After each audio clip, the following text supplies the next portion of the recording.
Hello friends, welcome to yogic science. आज के episode में हम बात करेंगे सृष्टि रचना को लेकर और जीव को लेकर। आज मैं काफ़ी दिनों के बाद इस एपिसोड को लेकर आया हूँ। कुछ कारणवश नहीं बना पाए, मगर आज बहुत इम्पोर्टेंट टॉपिक पे हम चर्चा करेंगे, क्योंकि सृष्टि रचना और जीव को लेकर बहुत सारे चैनलों में, बहुत सारे महात्माओं के द्वारा बहुत तरीके की बातें हो रही हैं और कुछ इसमें मिसकंसेप्शन भी है। कुछ महात्मा जो बता रहे हैं उसमें काफ़ी हद तक वो ठीक भी हैं, और उसी विषय को लेकर मैं बात करना चाहता हूँ और एक या दो गलत फहमियों पे मैं विचार करना चाहूँगा और योगिक साइंस इसके बारे में, इसके सिद्धांत क्या हैं उसको मैं बताना चाहता हूँ। जैसे मेरी बात बहुत से लोग, बहुत तरीके के लोगों से होती रहती है, उनमें आजकल सृष्टि रचना के बारे में रामपाल जी महाराज संस्था के जो लोग हैं वो काफ़ी प्रचार प्रसार करते रहते हैं कि ये सृष्टि रचना है और सृष्टि को परमेश्वर ने बनाया, रचा, और परमेश्वर अकेला था, फिर उसने शब्द से 4 लोक बनाए, अगम, अकह, सतलोक, और पूरी कहानी है उसमें काल भी आते हैं। फिर काल ने तपस्या की और फिर उसने परमात्मा से जीव मांगे। परमात्मा के पास बहुत सारे जीव हैं, उसमें परमात्मा के गुण हैं। फिर जीव उस काल की तपस्या से प्रसन्न हुए, उसके साथ चल दिए। इस टाइप की स्टोरी का प्रचार वो करते हैं, और ये सिर्फ और सिर्फ एक कहानी है। कहानी के अलावा कुछ नहीं है, और इस कहानी के भ्रम में बहुत सारे लोग आ गए हैं और वो भी इसका प्रचार कर रहे हैं। कहानी, जब मैं कहता हूँ कहानी है, इसका मतलब ये है कि उसमें तत्व नहीं है। तत्व का मतलब अनुभव, तत्व का मतलब चीज़ें जैसी हैं वैसा ही देखना। तो तात्विक दृष्टि कुछ भी नहीं है, सिर्फ और सिर्फ कहानी, कोरी कल्पना। कुछ चीज़ें कबीर सागर से ले ली, कुछ चीज़ें यहाँ से ले ली, कुछ चीज़ें वहाँ से ले ली, सबको मिक्स करके अपना मटेरियल बना के और प्रचार कर रहे हैं जहाँ। तो इसमें 2 बिंदु बहुत इम्पोर्टेंट हैं। योगिक साइंस क्या कहती है? योगिक साइंस में सृष्टि को रचने वाला कोई भी नहीं है। सृष्टि को किसी ने रचा नहीं है, बल्कि सृष्टि का जो आकार है वो दृष्टा द्वारा देखा गया है। सृष्टि का आकार, पूरे सृष्टि का आकार दृष्टा ने देखा है। उसे देखने वाले भी है कि दृष्टा को वो आकार दिखा, जैसा था वैसा। तो योगिक साइंस का ये एक सिद्धांत है कि सृष्टि का रचयिता कोई नहीं है, सृष्टि रची हुई है। अब ये जो सृष्टि रची हुई है, इसका स्वरूप कैसा है, आकार कैसा है, स्वरूपता कैसा है, उसकी चाल कैसी है, ये बात अलग है। तो योगिक साइंस में हम पहले भी बात कर चुके हैं कि जो पहला सिद्धांत है सृष्टि का, वो जीव का स्वरूप है और उसका एक दृष्टा है। ये पहला सिद्धांत है। वहाँ पे कोई भी रचने वाला नहीं है। जो बाकी पंथों में शब्द की बात करते हैं कि शब्द से 4 लोक बनाए, तो तो पहले सिद्धांत में सृष्टि का जो पहला सिद्धांत है, जो स्वरूप है, वहाँ पे तो कोई शब्द है ही नहीं। शब्द तो जब आता है जब पहला सिद्धांत में दो सिद्धांत बनते हैं। पहले सिद्धांत के अंदर तो दो सिद्धांत दिखाई पड़ते हैं, वो भी दृष्टा को ही दिखाई पड़ते हैं। उसके बाद शब्द, शक्ति, प्रकाश, जीव, साकार, निराकार, सारी चीजें आती हैं। तो तत्वतः उनकी ये बात बिल्कुल ही निराधार है कि किसी ने शब्द से इस पूरी सृष्टि को बनाया। पहली बात। दूसरी बात, वो कहते हैं कि परमात्मा के पास जीव पहले से ही थे। जीव परमात्मा के पास नहीं है, जीव तो प्रकृति के अंदर है। और यौगिक सिद्धांत के अनुसार, यौगिक सिद्धांत जब भी मैं कहता हूँ इसका मतलब ये है कि इस सिद्धांत को शर्मा जी ने एज इट इज देखा है, ये अनुभव का विषय है। और हमारा भी ये अनुभव है। तो जीव तो तब आया जब पहला सिद्धांत के अंदर दो सिद्धांत हुए, दृष्टा को दो सिद्धांत नजर आए, और दूसरे सिद्धांत जो कि प्रकृति है, या उसको पहले सिद्धांत भी कह सकते हैं, उस प्रकृति में जीव है।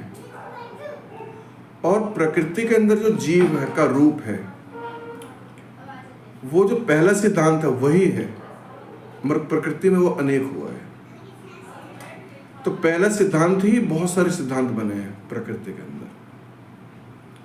तत्वतः ये बात गलत है कि परमात्मा के पास बहुत सारे जीव पहले से ही थे, फिर उन जीवों को काल को दिया गया या काल ने उस जीवों को प्राप्त किया, इस टाइप की कहानी है। तो यदि आप यौगिक सिद्धांत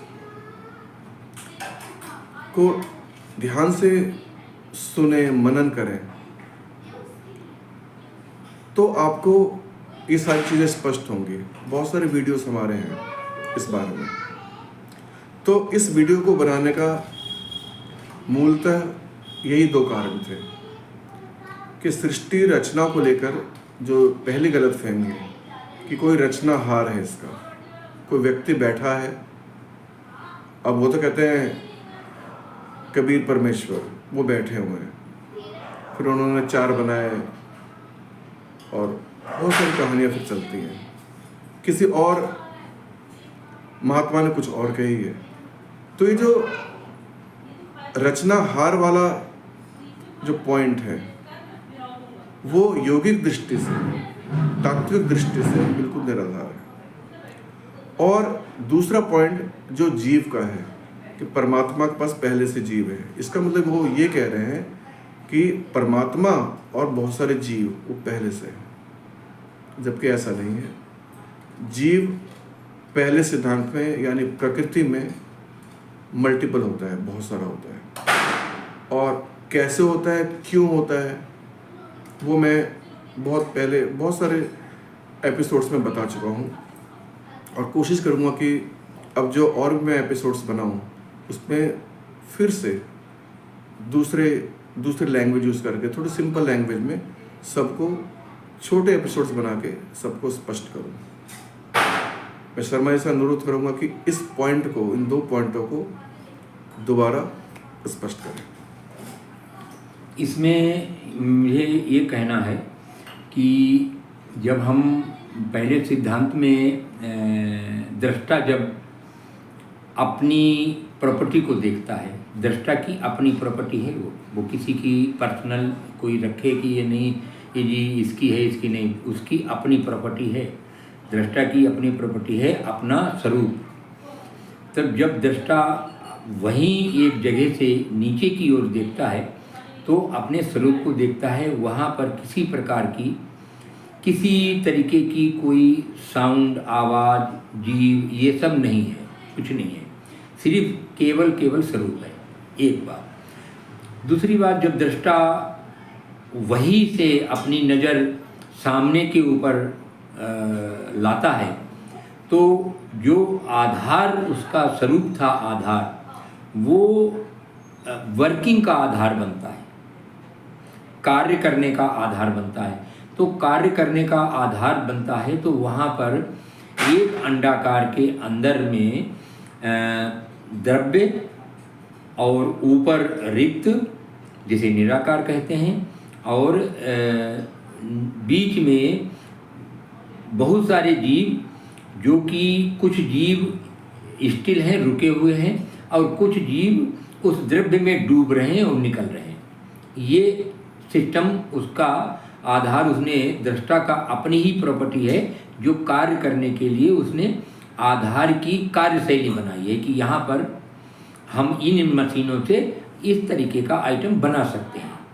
तो उसने सामने की तरफ आया वो, और ये उसने तैयार किया। अब इसके लिए बनाने के लिए पावर भी चाहिए, तो इसके बाद में उसने दृष्टा ने अपनी ही प्रॉपर्टी जी जो स्वरूप है, स्वरूप की ही तरह एक मिडल स्वरूप नहीं कहेंगे, जो जीव तो बहुत छोटे थे अंडे के अंदर, मगर जो बहुत दूरी पर ऊपर उसने थोड़ी सी नज़र ऊपर उठाई तो ऊपर वहाँ एक मीडियम तरीके का स्वरूप के आकार का उसने बिल्कुल 100% जिसको चेतन कहते हैं, जिसे हम अपनी भाषा में आज तक योगिक साइंस में परमात्मा कहते चले आ रहे हैं, वो उसने उसके ठीक ऊपर उसके बाद में अपनी प्रॉपर्टी को देखा। और देखने के बाद जब वो नीचे की ओर गिरा और उस प्रॉपर्टी को जो अंडेकार थी सृष्टि, उस सृष्टि को उसने बाहर से घेरा और घेर करके अपने आप पीछे की तरफ, आगे से गिरा और पीछे की तरफ गया।